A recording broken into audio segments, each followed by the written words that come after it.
আসসালামু আলাইকুম, সবাইকে শুভেচ্ছা জানাচ্ছি। মাসুম মাহবুব। প্রিয় দর্শক, ওপেন দ্য ইউটিউব চ্যানেল এবং মাসুম মাহবুব ফেসবুক পেজ দেখছেন। সরাসরি লাইভে আমি আছি আপনাদের সাথে। এখন বেশ কিছু গুরুত্বপূর্ণ খবর দিতে চাই। আপনারা কি দেখতে এবং শুনতে পাচ্ছেন? সবাই আমাকে একটু কমেন্ট করবেন। ঢাকার শনিয়াখড়া যাত্রাবাড়ি থেকে দেখছেন এক ভাই, রোমানিয়া থেকে কুলাউয়ারা, সিলেট থেকে সৌদি, রিয়াদ থেকে দেখছেন, রোম ইটালি থেকে দেখছেন, চুয়াডাঙ্গা থেকে শাহিন দেখছেন, কারওয়ান বাজার থেকে দেখছেন, বরিশাল কাশিমপুর থেকে দেখছেন, সন্দ্বীপ থেকে দেখছেন। নেতা কাকু কি জীবিত? নেতা কাকু আবারও নিখোঁজ হয়ে গেছে ভাই, তার কোনো হদিস মিলছে না, আবারও পালিয়েছে। ইরান আক্রমণ বাড়ালেই সে পালিয়ে যায়। বগুড়া শেরপুর থেকে শুনছেন মাহফুজ। শেরপুর আমার খুব পছন্দের জায়গা ভাই, বগুড়া শেরপুরের কথা বলছি। আমি প্রতি বছর একবার সেখানে যাবার চেষ্টা করি, গত বছরও সেখানে গিয়েছিলাম। প্রচুর ঘুরি। দর্শক, আমি তাহলে আপনাদের কমেন্ট মোটামুটি পেয়ে গেছি, আপনারা শুনতে এবং দেখতে পাচ্ছেন। লাভ ইউ রাজশাহী থেকে জানিয়েছেন ভাই, থ্যাংক ইউ আপনাকে টু। কুয়েত থেকে দেখছেন সাইফুল ভাই, সৌদি আরব নাজরান থেকে হাবিব, জয়পুরহাট থেকে দেখছেন, ভোলা থেকে আবু জাফর। ভালো আছেন ভাই? ভোলার আবু জাফর ভাই কেমন আছেন? দর্শক, আজকের সবচেয়ে ইম্পর্টেন্ট যে খবরগুলো আছে তার মধ্যে প্রধান খবরটি হলো আমেরিকার অনুরোধে কি বলে পাকিস্তানের প্রধানমন্ত্রী শাহবাজ শরীফ তিনি ইরানের প্রেসিডেন্ট মাসুদ পেজিশকিয়ানের সাথে ফোনে কথা বলেছিলেন। তিনি মিশর এবং পাকিস্তানকে টেনে আনছেন বারবারই, মূলত ইরানের সাথে আলোচনা করতে। অর্থাৎ ডোনাল্ড ট্রাম্প বুঝে গেছেন যে ইরান তাকে চারদিক থেকে যে ধোলাই দিচ্ছে, এটা বন্ধের জন্য মুসলিম উম্মার এই নেতৃত্ব হয়তোবা তাকে বাঁচাতে পারে। তার পথ বন্ধ হয়ে গেছে, কারণ নেতানিয়াহুর ডাকে তিনি যে কাজটা করেছেন, ইরান তাকে আর ধোলাই ছাড়া বিকল্প কোনো পথ খোলা রাখেনি। 2 নম্বর, তিনি ফেস সেভিং এর জন্য অনেক কাজ করছেন। হুতিরা মাঠে নেমে গেছে, দুটো ফ্রন্টে খেলা খেলছে। আজকের প্রথম না দ্বিতীয় লাইভে বলেছিলাম, এক তারা নেতা কাকুর বাড়িতে মিসাইল মেরেছে, তারা বাবুল মান্তাফ বন্ধ করে দিচ্ছে। সবচেয়ে ভয়ঙ্কর যে খবরটি, মার্কিন যুক্তরাষ্ট্রের মিসাইল ভান্ডারে টান পড়ে গেছে এবং আজকে ইরানের পক্ষ থেকে যে দাবিটি করা হয়েছিল 500 মার্কিন সেনাকে ওপারে পাঠিয়েছে, এটির সত্যতা অবশেষে ওয়াল স্ট্রিট জার্নাল, মার্কিন গণমাধ্যম স্বীকার করেছে। তার মানে আজকের দিনটিতে আমরা বলতে পারি যে আমেরিকার জন্য কিয়ামত নেমে গেছে। পাশাপাশি মুসলিম বিশ্বের অন্যতম নেতা রজব তাইয়্যিব এরদোয়ান নেতানিয়াহুকে কি বলেছেন সেই বিষয়টিও আমরা আলোচনায় রাখব। এছাড়া মার্কিন আরেকটি রণতরী এগিয়ে আসছে। দুটো রণতরী মার খেয়ে পালাবার পর জর্জ ডাব্লিউ বুশ নামে আরেকটি রণতরী এগিয়ে আসছে। এটার কি পরিণতি হবে সেটাও আমরা জানবো। আবার ইউক্রেনকে একটা শক্ত ধোলাই দিয়ে 31 জন সেনাকে ওপারে পাঠিয়ে দিয়েছে ইরান। দর্শক, চলুন আর অনেকগুলো খবর থাকবে মূল আলোচনায়। প্রিয় দর্শক, ফহাদ নরসিংদী থেকে, মালয়েশিয়া থেকে দেখছেন না? ওকে, তো যেই খবরটি দিয়ে শুরু করতে চাই, পাকিস্তানের প্রধানমন্ত্রী শাহবাজ শরীফ আর ফিল্ড মার্শাল আসিম মনির সেনাপ্রধান, এই দুজন হলেন ডোনাল্ড ট্রাম্পের 1 নম্বর অনুগত ব্যক্তি, যারা দুজনেই ট্রাম্পকে শান্তিতে নোবেল দেওয়ার অনুরোধ করেছিলেন। কারণ এই ট্রাম্প গাজাতে নেতানিয়াহুকে দিয়ে লক্ষ লক্ষ মানুষকে ওপারে পাঠিয়েছে এবং ইরানে একই কাজ করছেন, তাই তাকে পুরস্কার দেওয়া উচিত, তাই তো নাকি? পৃথিবীর যেই দেশগুলোতে বা আমাদের মুসলিম দেশগুলোর মধ্যে যেখানে অনির্বাচিত সরকার আছে বা অবৈধ সরকার আছে, তারা আমেরিকাকে সবসময় সেলুট করে চলতে হয়। নির্বাচিত সরকার কখনো আমেরিকাকে তোয়াক্কা করে না। যেমন ভারতকে কি বড় বড় ট্যারিফ দিয়েছে ডোনাল্ড ট্রাম্প, অথচ মোদিকে সে বন্ধু বলে, কিন্তু মোদি হার মানেনি, কারণ সে নির্বাচিত প্রধানমন্ত্রী। বাংলাদেশে দেখেন, আমেরিকার অনুরোধে খলিল সাহেবকে পররাষ্ট্রমন্ত্রী করা হয়েছে। অর্থাৎ বাংলাদেশ চলছে এখন ভারত এবং আমেরিকার অনুরোধে বা তাদের পছন্দের ইচ্ছায়। তারেক রহমানের ইচ্ছা এখন শুরু হয়নি, হয়তো বা ইনশাআল্লাহ শুরু হবে 6 মাস 1 বছর পর। তারেক রহমান নিজের ইচ্ছা মতো রাষ্ট্র পরিচালনা করবেন। এখন পর্যন্ত তাকে আমার মনে হয় না যে তিনি তার ইচ্ছে মতো রাষ্ট্র চালাতে পারছেন। চলছে অদৃশ্য কোনো শক্তিতে, আমার মনে হচ্ছে, বাকিটা হয়তো আপনারা বলতে পারবেন। তো পাকিস্তানের প্রধানমন্ত্রী শাহবাজ শরীফ তিনি কথা বলেছিলেন ইরানের প্রেসিডেন্ট মাসুদ পেজিশকিয়ানের সাথে। তিনি বলেছেন মাসুদ পেজিশকিয়ানকে যে আমরা আমাদের বন্ধু রাষ্ট্র ইরানকে নিয়ে টেনশনে আছি। আমরা চাই যে কোনোভাবে এই যুদ্ধটা বন্ধ হোক, কারণ ইরানের মানুষ ক্ষতিগ্রস্ত হচ্ছে, প্রাণ হারাচ্ছে। আহা হা হা। তিনি বলছেন ডোনাল্ড ট্রাম্প চাচ্ছেন যুদ্ধবিরতি। তো আপনি যদি চান আমাদের সাথে আলোচনা করতে পারেন, আমরা সে আলোচনাগুলো ট্রাম্পকে পৌঁছে দেব। পাশাপাশি শাহবাজ শরীফ তুরস্কের প্রেসিডেন্ট রজব তাইয়্যিপ এরদোয়ান এবং মিশরের প্রেসিডেন্ট আব্দুল ফাত্তাহ আল সিসির সাথে যোগাযোগ করেছেন। অর্থাৎ এই তিনটি দেশ এখন চাইছে যে কোনোভাবে যুদ্ধ বন্ধ করার। আমি এখানে দুটো ফ্যাক্ট তুলে ধরি। এক, রজব তাইয়্যিপ এরদোয়ান বলেছেন যে মুসলিম বিশ্বের উচিত ঐক্যবদ্ধ হওয়া, এবং তিনি নেতা কাকুর সমালোচনা করে বলেছেন যে পৃথিবীতে এই মুহূর্তে একমাত্র যুদ্ধবাজ ব্যক্তি সে। তিনি ট্রাম্পকে মাঠে নামিয়েছেন। তিনি 23-7 অক্টোবর থেকে প্রায় 2 বছর গাজার মানুষকে নৃশংসভাবে শেষ করেছেন। তিনি আরো বহু রাষ্ট্রে এভাবে অবৈধভাবে হামলা করেছেন। ব্যাপক সমালোচনা করেছেন এরদোয়ান নেতা কাকুর, করে বলছেন যে তাকে যে কোনোভাবে এই যুদ্ধ থেকে সরাতে হবে, এবং তার দেশের জনগণকে বলছে ওই রাষ্ট্রটিকে একটা বড় বিপদে ফেলে দিচ্ছে সেই ব্যক্তি, তিনি ওই দেশের জন্য বিপজ্জনক। কে বলছে? এরদোয়ান। এরদোয়ান মুসলিম বিশ্বকে বলছেন, এটি হলো সবচেয়ে ইম্পর্টেন্ট বক্তব্য। তিনি বলছেন মুসলিম বিশ্বের উচিত এখনই ঐক্যবদ্ধ হওয়া, কারণ ওরা ঐক্যবদ্ধ হয়ে গেছে আর আমরা বিভাজিত আছি। ওরা বলতে ট্রাম্প নেতানিয়াহুকে বুঝিয়েছেন। তিনি বলছেন যদি এই মুহূর্তে মুসলিম বিশ্ব কোনোভাবে নিজেদের মধ্যে সংঘর্ষে জড়িয়ে পড়ে, তাহলে সবচেয়ে বেশি ক্ষতিগ্রস্ত হবে মুসলিম উম্মাহ। অর্থাৎ তিনি আরবকে ইঙ্গিত করে বলছেন যে ইরান যে কাজটি করছে এই কাজটি তোমরা পারছো না, কিন্তু তোমরা মেনে নাও বা তোমরা নেপথ্যে সমর্থন দাও, কিন্তু তোমরা যদি ওই ড্রামকে সহযোগিতা করে এই যুদ্ধে নেমে পড়ো, তাহলে দিন শেষে ক্ষতিগ্রস্ত হবে মুসলিম রাষ্ট্র এবং মুসলিম জনগণ। মানে এরদোয়ান আরবকে বুঝিয়ে দিলেন তোমাদের কি করণীয়। তোমরা কিন্তু খবরদার ওই দুটো দেশের বুদ্ধিতে যুদ্ধে নেমো না, তাহলে সবচেয়ে বেশি ক্ষতিগ্রস্ত হবে তোমরা, আর লাভবান হবে ওই দেশটি, ইসরায়েল। এরদোয়ানের এই বক্তব্যটি আশা করি মুসলিম বিশ্ব বুঝতে পারার কথা, কারণ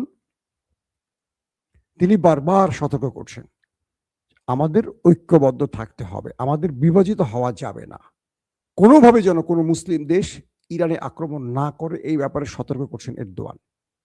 পাশাপাশি তিনি চেষ্টা করছেন যে কোনোভাবে যুদ্ধটা বন্ধ করার, অর্থাৎ ইরানের সাথেও কথা বলছেন, ডোনাল্ড ট্রাম্পের সাথেও কথা বলছেন। তিনি যাচ্ছেন যে কোনোভাবে হানাহানি বা এই রক্তারক্তি বন্ধ করা যাক, এবং ইরানকে লাভবান করার জন্য তিনি নানান রকম প্যাকেজ ইরানের সাথে শেয়ার করছেন, এমনটি শোনা গেছে। তো বলা হচ্ছে আমেরিকার প্রেসিডেন্ট ডোনাল্ড ট্রাম্প তিনি শাহবাজ শরীফকে, তার পুতুল সরকার শাহবাজকে দিয়ে ফেস সেভিং এর জন্য বারবারই ইরানের কাছে ধর্ণা দিচ্ছেন। ইরান শাহবাজকে বলেছেন যে আমরা আমাদের ন্যায্য অধিকারের জন্য লড়াই করছি, আমাদের উপর হামলা করা হয়েছে, আমরা কারোর উপর হামলা করিনি। আমেরিকাকে এ হামলা বন্ধ করতে হবে এবং আমাদের অধিকার ফিরিয়ে দিতে হবে, যেটা যুগের পর যুগ আমাদেরকে বঞ্চিত করা হয়েছে। আসেন, হুতিরা নতুন স্টেটমেন্ট দিয়েছে। তারা বলছে যে আজকে আমরা ওই দেশটিতে অ্যাটাক করেছি মিসাইলের মাধ্যমে, এটি আজকে শেষ নয়, কন্টিনিউ প্রসেসে এখন আমাদের অ্যাটাক চলবে ওই দেশটির উপর। পাশাপাশি বাবুল মান্দাব তারা বন্ধ করার ঘোষণা দিয়েছে।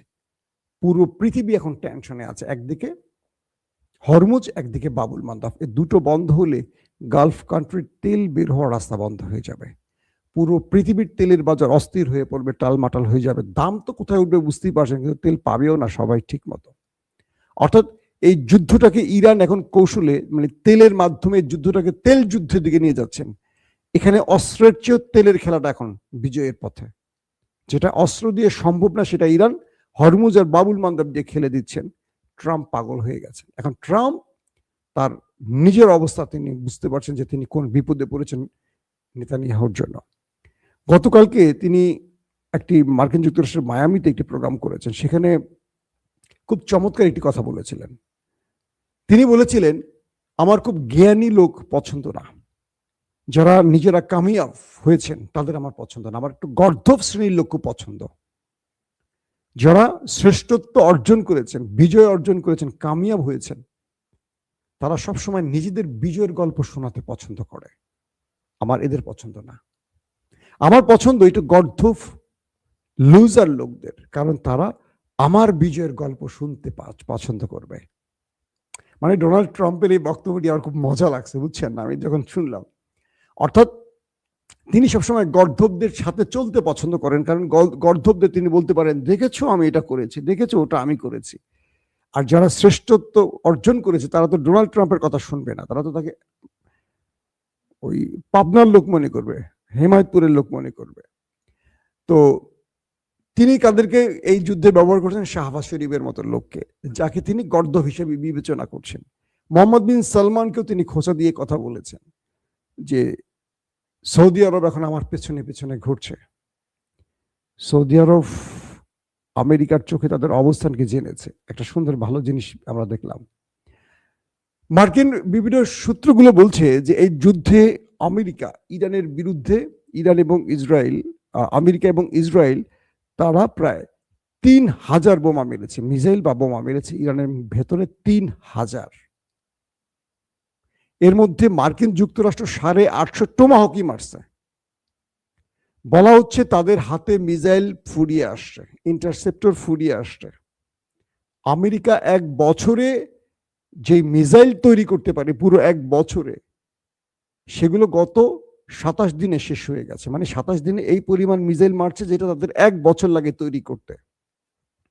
এই যুদ্ধটা যদি লম্বা সময় চলে, আমেরিকা সংকটে পড়ে যাবে, কারণ আমেরিকার হাতে বাকি যে মজুদ আছে সর্বোচ্চ ১ মাস চলবে, আর ইরান ৬ মাসের প্রস্তুতি নিয়ে বসে আছে। পাশাপাশি ইরান প্রতিদিন, মানে কি বলবো, ডজন ডজন মিসাইল বানাচ্ছে। মানে ইরানের যেটা বানাতে লাগে ৭ দিন বা ৫ দিন, আমেরিকা সেটা লাগে ১ বছর ধরেন, বা ২ মাস।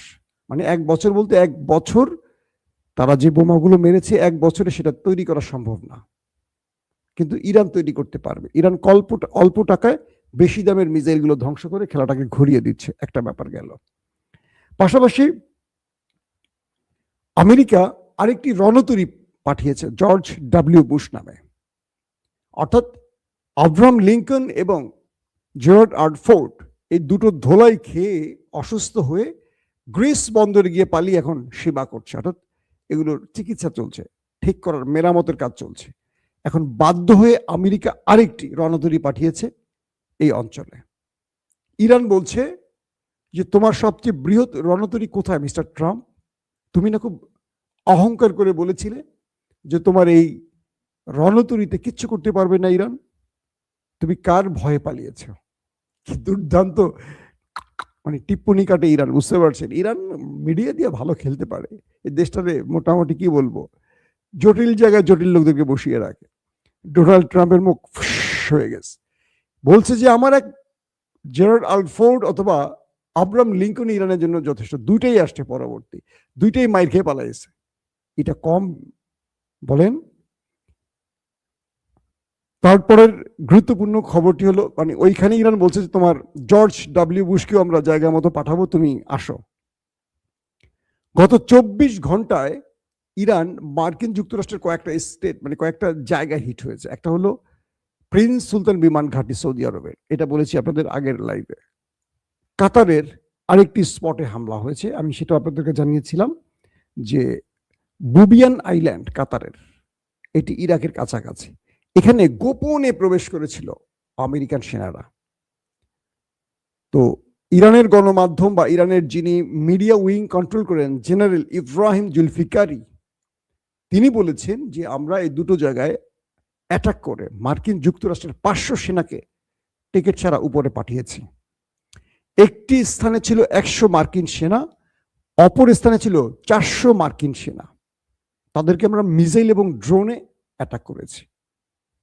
তো আমরা ধরে নিয়েছিলাম এই সংবাদটি হতে পারে ভুয়া অথবা একটু অতিরঞ্জিত হতে পারে। যুদ্ধক্ষেত্রে তো অবশ্যই দুই পক্ষ অতিরঞ্জিত বলে, যেমন ওরা বলে ৫০০ মারছে আর ওরা বলে মরেই নাই, দুজনেই সত্য বলে নাই। কিন্তু ওয়ার্ল্ড স্ট্রিট জার্নাল, মার্কিন গণমাধ্যম, বলছে এই সংখ্যাটি সঠিক। এবার আপনি কি বলবেন? মার্কিন গণমাধ্যম ওয়ার্ল্ড স্ট্রিট জার্নাল জানিয়ে দিয়েছে এই ইরানের দাবিটিকে সঠিকভাবে তারা বলছে। তার মানে আমরা এইটুকু বুঝতে পারছি, আমেরিকার উপর আছে কিয়ামত নেমে গেছে ইরানের পক্ষ থেকে। ডোনাল্ড ট্রাম্প এমনি তার গলা শুকিয়ে যায়নি। তিনি এখন কি করবেন? মার্ক রুবিও, মার্কিন যুক্তরাষ্ট্রের অন্যতম ডোনাল্ড ট্রাম্পের ডান হাত যাকে বলা, মার্ক রুবিও, তিনি পৃথিবীর কাছে সাহায্য চেয়েছেন। তিনি বিশ্বকে বলছেন আমাদের সাহায্যে এগিয়ে আসো। মানে কি বিষয়টা বলেন? দুটো দেশ, পৃথিবীর প্রযুক্তির ক্ষেত্রে সবচেয়ে উপরে থাকা ইসরায়েল এবং আমেরিকা একটি দেশের সাথে লড়াই করছে, যাদের কাছে পারমাণবিক নেই, যাদের কাছে ভালো যুদ্ধ বিমান নেই, ভালো আকাশ প্রতিরক্ষাও নেই। সেই দেশটির সাথে লড়তে গিয়ে তারা এখন বিশ্বের দরবারে সাহায্য চেয়েছেন যে আমেরিকা এবং ইসরায়েলের সাহায্যে এগিয়ে আসো, মুক্ত হস্তে দান করো, মানবতার কল্যাণে এগিয়ে আসো। বুঝছেন? কে বলছে? Mark Rubio. তিনি পৃথিবীর মোড়লদের কাছে সাহায্য চেয়েছেন আমেরিকার জন্য। আহা, ট্রাম্প ক্যা হুয়া, ক্যা হুয়া। খুব ইন্টারেস্টিং একটি খবর পাওয়া গেছে যে দুবাইতে গতকালকে বুর্জ খলিফায় একটি অলৌকিক ঘটনা ঘটেছে। একটি প্রকাণ্ড বজ্রপাত এই ভবনটিতে হিট করেছে। যদিও ক্ষতি হয়নি, কিন্তু একটি বার্তা আছে। প্রথম বার্তাটি ছিল তেল আবিবের জন্য হাজার হাজার কালো কাক দেশটি ছেড়ে চলে গেছে, এবং এটা নিয়ে নানান রকম তথ্য আসা শুরু করেছে যে তাদের হতাশ করে ফেলেছে সেই দেশটির ভেতরে। তারা একটা বড় অশনি সংকেত টের পাচ্ছেন ওই দেশটির জনগণ। এর পরপর দেখলাম ইসরায়েলের অন্যতম বন্ধু বা মিত্র আরব আমিরাতের সবচেয়ে বড় ভবন, তাদের অহংকার, পৃথিবীর সবচেয়ে উঁচু ভবন, যেটা 2717 ফিট, 2717 ফুট উচ্চতার একটি ভবন বুর্জ খলিফায় একটা বিশাল বজ্রপাতের ঘটনা ঘটেছে। এবং এটি একটা ভিন্ন মেসেজ দিয়েছে, হয়তো ঐশ্বরিকভাবে বা আল্লাহ প্রদত্ত, এমনটি অনেকে বলছেন, যদিও এটার বড় কোনো ক্ষতি হয়নি। দর্শক, পাশাপাশি ইউক্রেনে একটি ইউক্রেনীয় সেনাবহর যারা এসছিল আরো সৌদি আরব এবং আরব আমিরাতকে ড্রোন বিক্রির ধান্দা করতে, যারা আমেরিকাকে প্রতিরক্ষা ব্যবস্থা দিতে এসেছিল, সেই ইউক্রেনের একটা সেনা অবস্থানে ইরান হিট করে প্রায় 31 জনকে ওপারে পাঠিয়ে দিয়েছে, এমন খবরও আসছে। এখন বলেন কোথায় যাচ্ছে এই খেলা? কোথায় গিয়ে থামবে এই যুদ্ধ? মার্কিন যুক্তরাষ্ট্র যখন বলছে যে তারা স্থল অভিযান চালাবে, তারপর তারা খার্কদ্বীপে স্থল অভিযানের জন্য একটি বিশাল টিম পাঠিয়েছে। সেই টিমটাকে প্যাকেট করে ওপারে পাঠিয়ে দিয়েছে ইরান। ইরান বলছে যে শত্রুর জন্য আমরা অনেক বড় বড় সারপ্রাইজ রেখে দিয়েছি, শত্রু আসুক তারা পাবে। কয়েকটা প্রশ্ন আসতে পারে, এখন লাস্ট 1 মিনিটের কয়েকটা প্রশ্ন করি। ইরানের কাছে এত রিয়েল টাইম ইন্টেলিজেন্স বা এত গোপন তথ্য আসছে কোত্থেকে? আজকে দিনের প্রথম দুটো লাইভ যারা দেখেছেন তারা তো জানেন, আমি অনেকগুলো খবরে রিপিট করিনি। ইরানের কাছে এখন মার্কিন যুক্তরাষ্ট্রের প্রত্যেকটা অবস্থানের খবর চলে আসছে। মধ্যপ্রাচ্যের প্রতিটা ঘাঁটিতে ইরান অ্যাটাক করেছে। প্রকৃত সংখ্যা না বললেও অজস্র মার্কিন সেনা পৌঁছে গেছে। ইসরায়েলে 15,000 সেনার সংকট তৈরি হয়েছে। এই বিষয়গুলো নিছক নয়। আজকে ইরানের মধ্যেও ভয়াবহ অ্যাটাক হয়েছে, কয়েক দফা বিশাল বিশাল অ্যাটাক হয়েছে। ইরানও ওই দেশটির মধ্যে বড় বড় অ্যাটাক করেছে। এই অ্যাটাকের খবর প্রতিদিন দিয়ে লাভ নেই, অ্যাটাক পাল্টা অ্যাটাক চলছে, এটা বন্ধ হচ্ছে না। মাঝে মাঝে একটু খবরের ডিপতে গিয়ে ভিন্ন খবরগুলো দিতে চাই যে আসলে যুদ্ধটা কোন দিকে যাচ্ছে। তো ডোনাল্ড ট্রাম্প এই মুহূর্তে তিনি সবচেয়ে বিপদ সময় পার করছেন। চারদিক থেকে তার জন্য দুঃসংবাদী আসে, ভালো কোনো খবর আসে না। তিনি হাজার হাজার সেনা মধ্যপ্রাচ্যে নিয়ে আসছেন। তিনি জর্জ ডাব্লিউ বুশ যে রণতরী সেটিও আনছেন, অর্থাৎ তিনি এরা বড় যুদ্ধের প্রস্তুতি নিচ্ছেন। ইরানও প্রস্তুতি নিচ্ছে, কিন্তু নেপথ্যে ইরানকে রাশিয়া, চীন এমন ভাবে যুদ্ধের যে মাঠ তৈরি করা বা যুদ্ধের যে মূল প্ল্যানিং তৈরি করা হেল্প করছে, যেটা আমেরিকা পুরোপুরি নাস্তানুবোধ হয়ে যাচ্ছে। যদি এই খবরটি সত্য হয়, আজকেই 500 মার্কিন সেনা ওপারে যায়, এটা আমেরিকার ইতিহাসের সবচেয়ে বৃহৎ ধাক্কা বলে বিবেচিত হবে। আবার আমেরিকা খার্কদ্বীপ যদি দখল করতে না পারে, এটা হবে তাদের জন্য সবচেয়ে বড় লজ্জা। আবার খার্কদ্বীপ যদি দখল করতে যায় আমেরিকা, তাহলে আরব আমিরাতের বিশাল অংশ দখল করে ফেলবে ইরান ঘোষণা দিয়ে ফেলেছে। খেলা কোন লেভেলে চলছে বুঝতে পারছেন দর্শক। আমি লেবাননের অনেকগুলো খবর আছে, যেটা আজকে আমি রাত 8টার খবর আপনাদের দিয়েছি। আপনারা যারা আমার এই লাইভটি দেখেছেন, আজকে এর চেয়ে বড় বড় বিগ নিউজগুলো কিন্তু 8টার লাইভে আছে। ওই লাইভটা একবার দেখবেন, আমি রিপিট করিনি, সেখানে ডিটেল খবর দিয়েছি। অনেকে বলেন মাসুম ভাই এটা দেন নাই, ওটা দেন নাই। আমি কিন্তু প্রতিদিন ধারাবাহিক আপনাদের খবরগুলো দিচ্ছি। চেষ্টা করি একটা খবর একটা খবরের নামের সাথে, কারণ তাহলে ভিডিওগুলো লম্বা হয়ে যাবে। আপনারা প্রতিদিন আমার চ্যানেলটা ভিজিট করলে দেখবেন যে প্রতিদিন অন্তত 3 থেকে 4টা ভিডিও দেই। সেখানে আমি প্রতিদিনকার আপডেটগুলো সিরিয়ালি আমি দেওয়ার চেষ্টা করি। দর্শক, বিদায় নিচ্ছি আজকের মতো। ইনশাআল্লাহ আগামীকাল আবারও দেখা হবে। সেই পর্যন্ত ভালো থাকবেন। আল্লাহ হাফেজ।